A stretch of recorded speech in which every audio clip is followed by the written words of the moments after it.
Hey, what's going on, everybody? A little bit of sunshine for the third day in a row. More rain coming this week is kind of funny.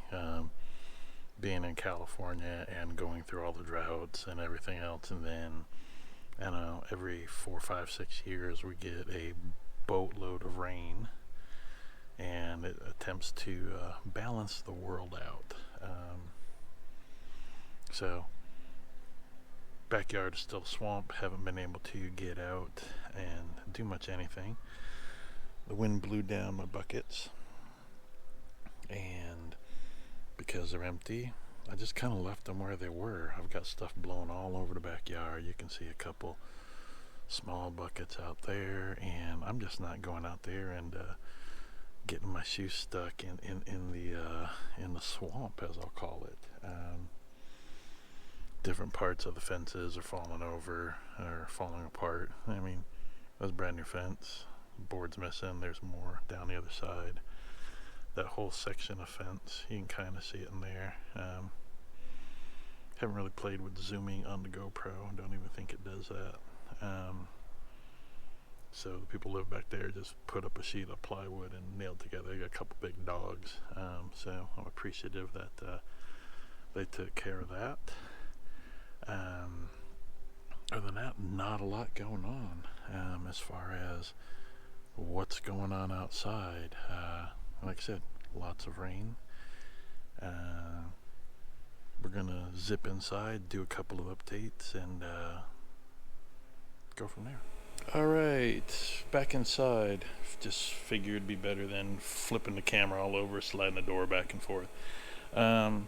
Purple sweet potato plants, they didn't make it. Part of it is me not paying enough attention to them, and two, they just really didn't like being in the water that long, kind of getting nasty and a little moldy. Again, part of it's my fault because I could have taken better care of them, changing the water and maybe putting a little bit of hydroponic solution in there, give them a little boost. Might be able to save that one, but I'm just going to hope that I can get new plants from, I'm trying to remember, I think I got them from Baker Creek this last year. So still have to cook the ones that have been curing for more than a minute now in the garage. So I need to actually see if I like them or not before I need to worry about whether I need to buy any more or not. So that's kind of the update from that perspective. So those are going in the trash and those jars are getting cleaned out. You can see top of the hydroponic tower. I still need to get the pump and see if the one that I have is too big or too small. And I've got to look at getting the right size hosing. See if I can spin this top out without moving it or without dumping everything.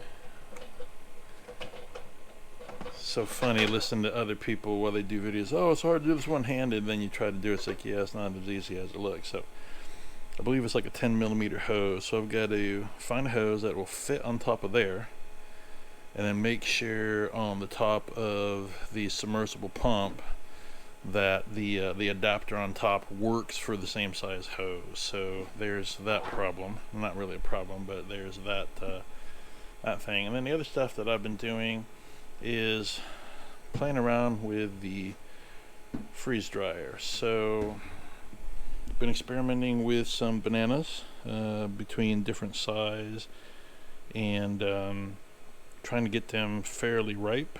So those have actually come out better than I thought they would. Way better than the texture that I remember getting from the commercial bought ones. Multiple variations of apples, but so these I sprinkle a little bit of cinnamon on them, and let me tell you, that is a really obviously it's a known combination, but I didn't think that it was going to be that good, a freeze-dried apple with some cinnamon. And then lastly, I don't know what I think about it, so I took some unsweetened vanilla almond milk that I had, and I did that, and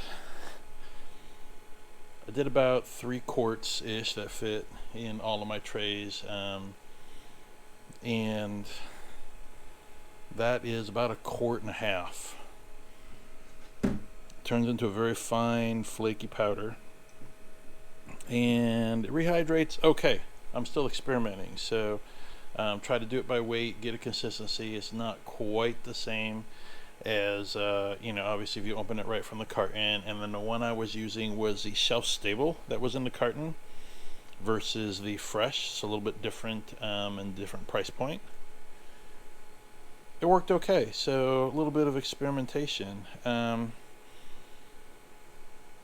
and that's pretty much just trying to figure out what works in the freeze dryer, what doesn't. Even if it works, does it work for how I cook, and really what is the taste and texture. I don't remember if I covered it in the other video. I think I just said here's a couple things I was doing. I did some white rice that came out really well, surprisingly, or not surprisingly, I guess. It's pretty simple, but you can basically take a cup of the freeze-dried rice, a cup of water, throw it in the microwave, 3 minutes, fluff it up, and you're good to go. Maybe let it sit a little bit longer, but other than that, that's all you need to do. So it's pretty crazy. Just trying to figure out what works and what doesn't. Like I said, been following the Retired at 40 guy on YouTube, and I want to check out a couple of things that he's done, like the beef stroganoff and a couple other things like that. I want to do hummus. That's supposed to do really well, and I'm not big on yogurt, but I do like tzatziki. So I really thought about doing yogurt in the Instapot. So you take a gallon of milk, throw some yogurt in there, 9-10 hours later, bam, the yogurt's done. Strain it, and then you get that on the freeze-dried trays, and then freeze that, and then chunk it up or powder it up, however you want to package it. And then you've got shelf-stable yogurt.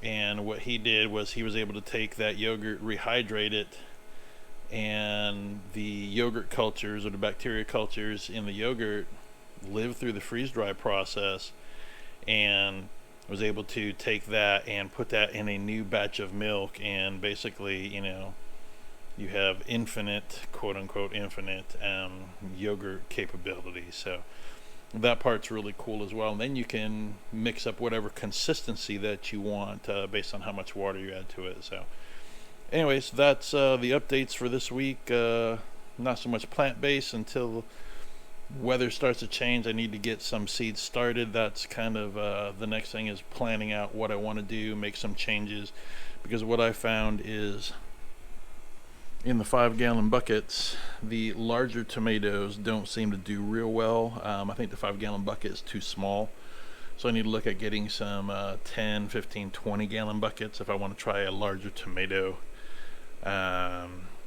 But I was also at the grocery store. I noticed that seed potatoes were showing up, and asparagus. Not that I want to do asparagus, but so they had some stuff starting to come out. So now's the time to look. They had blueberry and raspberry plants, but those are tiny, right? Those would take a couple years before you get anything out of it. But so seed potatoes are starting to show up, and I think I need to get my ducks in a row. Check out Tractor Supply, where I got the seed potatoes last year. I want to see when they have them in stock, because their bags are a little bit bigger for about the same price point as a grocery store has for seed potatoes. Winco is a grocery store that I have here that has them, and that's what I used last year. Everything grew really well. So that's the plan, is just kind of start figuring out what I want to plant, what did or didn't work, and kind of go from there. And like I said, the biggest thing is, if those sweet potatoes, if I don't like them, then all that stuff that I had out there can be allocated for something else. That, and I need to give the onions a haircut, and as soon as it starts to warm up, we actually had frost the other day, I need to do some thinning out and some transplanting. So I don't really need more onions, but so I gotta keep them going. So whether I harvest some and just eat them completely or not, that's another story. Anyways, that's it for this week. Thanks for watching, and catch you next week.